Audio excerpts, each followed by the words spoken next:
جو لوگ یہ چاہتے ہیں کہ ہمارے بچے بد نظری سے بچیں، ہمارے بچے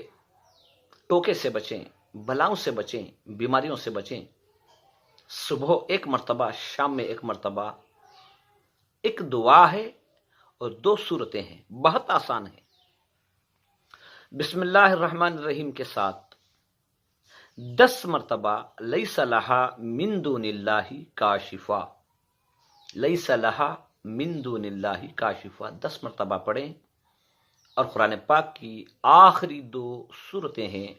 سورہ فلق اور سورہ ناس، ایک مرتبہ اس سورت کو پڑھ کے 10 مرتبہ اس دعا کو پڑھ کے لیس لہا من دون اللہ کاشفا، تو بچے کو سامنے کھڑا کر کے یا گود میں رکھ کے اللہ سے التجا کرنا ہے کہ یا اللہ تیرے کلام پاک کی صورتوں کی برکت سے تو اپنے فضل و کرم سے ہمارے بچے پر بد نظری ہے، ٹوکا ہے، جس قسم کی بھی بلا یا مصیبت ہے تو یا اللہ اس سے حفاظت فرما، اسے دور فرما، اسے حفظ و امان عطا فرما اور اسے اچھی عقل سلیم عطا فرما۔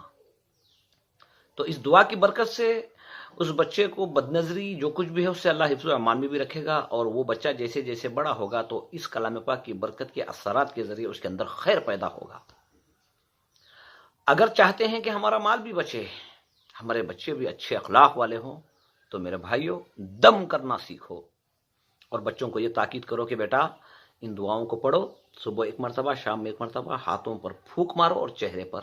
پھیر لو، اللہ اپنے فضل و کرم سے ہمیں حفظ و امان میں رکھے گا۔ تو اللہ سے دعا کرو، اللہ تعالی ہم تمام کو بھی دین کی صحیح سمجھ عطا فرمائے۔